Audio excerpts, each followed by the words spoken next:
Hi everyone, it's Margaret here with 60 and Me. Thank you so much for being here today. I hope that you're doing well. I'd like to welcome the new women that are joining our 60 and Me community. There's so many of you who have come on board recently, and I keep, getting things in perspective that we've been doing 60 and Me now, articles, content for over 11 years, almost 12 years. And I was, in my 60s when I started, and now, into my 70s. And I'm realizing that a lot of younger women are joining us because they see that there's something to get ready for. And not just in the traditional negative ways that we might think about aging, but in the positive, that there's things to do, there's things to be done, and there's new passions to be explored.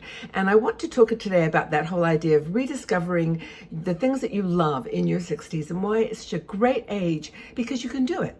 Nobody minds anymore. No one's judging. Perhaps your family, children have left home and they're doing their own thing. You may be divorced. You may have lost a partner. You're on your own and you're able to just go into the world the way that you want to. And there's some ways you can live your best life in your 60s, and it's going to be different for everyone. Now, for me, I've picked up certain things. I do certain things now that I was not able to do in my, my 50s, 60s, but now I'm free to do them. And I want to share with you some ideas, because if I can just inspire one of you to do some of these things and to get out into the world and become your true self in your 60s and 70s, then I feel like my job is done, is working. So first of all, I think one of the things that we all like to do as we get older is go back to the hobbies that we loved, the things that we love to do, whether it's painting, crafting particularly for me, gardening, anything that you really wished you had more time to do when you're in your 60s and when you had family around you or other commitments at work, for example. So get back into that. Do it. You don't need to spend a ton of money on getting equipment and supplies. I remember when I started doing watercolors and just coloring, I would always go for the most expensive because I thought somehow that would make me a better painter, a better crafter, and it doesn't work like that. You have to just do what you love and just get whatever you can afford. Just pretend you don't have a lot of money, even if you have a little, because you don't need to, spend your money on those things. There's other more important stuff to use it for. So crafting is really important. I think that for me, coloring, I haven't got a coloring book in front of me here, but I buy the coloring books that I can color in. I'm not a great artist, so I can't draw images and paint and visuals and landscapes. So I buy coloring books, and then I spend probably half an hour every morning at least coloring in. I'm looking to make sure I've got nothing I could show you because I was just coloring a minute ago over on my desk. But anyway, that's something definitely to do. Reading and writing, getting back into reading. I love so much the ideas of just choosing topics that are a little bit outside your not so much comfort zone, but that you haven't read before. Something that someone has told you, oh, you have to read this book. And then you think, well, I don't know that author, I don't know that topic. Do it. Just try something new. And I've discovered some wonderful books, a lot of them through recommendations. And I would do a shout out right now. If you've got a great book that you have been reading or that you think somebody else in our community would love to try, put it in the comment section. We do this every now and again on our Patreon group, and we just sort of do a shout out. Who has got a book they want to share? And it's always fun and wonderful to hear, what books people are reading. So anyway, that's one thing: reading, crafting, painting.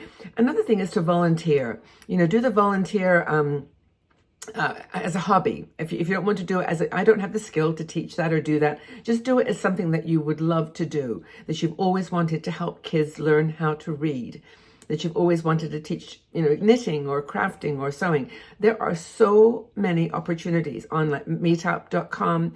I know that I started a coloring group once, and it was great. And I also did a travel related thing, which I'll talk about. But so volunteering, just remember, it's never too late to start. I know those are words everybody says, but it's true. You really do not have to worry that I'm 72 or 71. What can I do now? You can do it, whatever it might be. You may not be, the world's next greatest, embroidery artist or quilter, but we'll go for it. Just have fun. Now, the other thing that you might want to do in your 60s and 70s is as a way of enriching your life and sort of doing the things you love is travel. Now, I won't go on too much about this because I know not everybody in our community likes to travel for mobility reasons in some cases, budget it's expensive to travel long distances and to do, those kind of bucket list trips that you didn't get around to. So what? Do it online. Go and do a virtual travel around the Orient Express. And, there's just, someone's done the thing that you were thinking of doing. Just look on YouTube. You'll get inspired. But solo travel for me is something that a lot of older women are asking about. And I'm very excited about it too, because I think that we can do more to help each other with this whole idea of solo travel, because there are a lot of groups that are interested in solo travel and offer well, not just reductions in prices. For example, Passion for Cruises does solo cruises, and they negotiate with cruise companies to get special pricing. It's based in the UK, but I'm pretty sure they do. Well, I know they do offer opportunities all around the world for other, other people, other countries. So that's just an example. Intrepid Travel, I think, does solo. Globus, I've done a couple of Globus tours, and I really love them. We did one as a 60&Me group a couple of years ago to Spain. It was amazing. And by the way, my heart absolutely goes out right now. I've got to mention it to the people in Valencia. I love Valencia in Spain. I used to go there a lot. My ex-husband's mom and dad lived there part of the year, and we used to go visit them. And my heart just breaks for what they're going through with the flooding. Hundreds of people have lost their lives, and it's such a beautiful place. It's just not the place you'd expect to be devastated by a storm like this. So the rain was overwhelming. Anyway, Valencia in my heart. So another thing I'm doing, by the way, I'm going to reach over here and get my book. You guys know that I wrote a book, right? I wrote a couple of books, but this one's called 77 Cities on 7 Hills. Now, this was a passion of mine for so many years, and I've been collecting the cities that claim to be built on 7 hills. And so I put this little book together. It's a kind of a big book, but the print is great and large, listing all the hills, where they are, what cities, 77 of them. And I am now restarting my passion to visit these cities on 7 hills. And I'm going to, in 5, work on Eastern Europe. There's about 10 cities that are say to be built on 7 hills. So I'm going to try to visit. But if you've got some kind of mission like that, like cities that have a quality or have a, something going on there that you've always wanted to visit, do it. Just go. Join a group and go. If you don't want to travel, you can join groups for other reasons. Now, in most cities and towns, there are groups around all kinds of interests. There are lots of women's groups, based around maybe like an expat group. You don't have to be an expat to join them, by the way. And just people that do, dinners and dances and workshops and art gallery visits and all kinds of things. Just look. If you've got any inkling of something that you really want to do, just do it and get out there into the world and explore. And of course, local events, you don't have to join a group to go to a local event. Maybe it's celebrating something in your city or your town, or a person in your city or town, or something that it's famous for. Like where I live here in Zug, we're famous for cherries. And so every spring there's a big cherry, or summer, there's a cherry festival, and there's lots of activities. So look for those, look for events and local events, theater, craft and activities like that, knitting clubs. There's one in my town that goes on cruises, not cruises, like around the lake. We have a little lake, and they go on the ship around the lake and knit and natter. And, they're just really beautiful if you're into knitting and you love to be, just out and about with other women. And, and guys sometimes join. Another thing you can do is learn a new language. And I have been the last couple of weeks traveling in Switzerland around the French part, in Lausanne and Neuchâtel and that sort of area near this French border. Mulhouse is in France. I've gone there. And just having a little bit of French, honestly, was so helpful.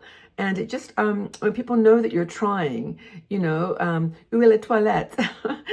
Just simple little, they have a lot of tourists in all these places and they don't mind English. It's not a problem. But if you go and have a little teeny bit of the language, and sometimes the languages in themselves are so much more expressive and fun. Anyway, that's another idea.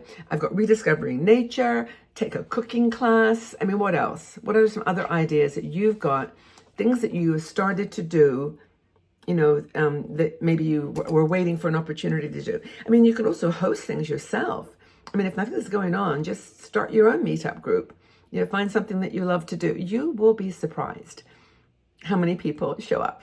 I mean, honestly, I did a meetup for women. Oh no, it was people who like over 50s who speak English, who like trains. And we went on for about 2 years. We did this group, went on all kinds of train journeys. Now, Europe, of course, has got more of a train culture, so that was my thing. But whatever you can think of. Also, just simply embrace spontaneity. Go out into the world with an open heart, open mind, and see what's happening out there. See a little sign, thing, something at the grocery store, somewhere that says, event this week, or go to the movies with us. Just do it. Go and have fun. Life's too short to miss every single moment. Okay, so take good care of yourselves, everybody. I hope that you're well. I really do. I send you lots and lots of love from me to you. Take good care of yourselves. Tell me what you're doing with your life in your 60s and 70s. Put some comments in the section below. Inspire your sisters. Inspire me. And I'm looking forward to sharing all that with you on this journey together. We're doing it. Take good care, everybody. Lots and lots and lots of love.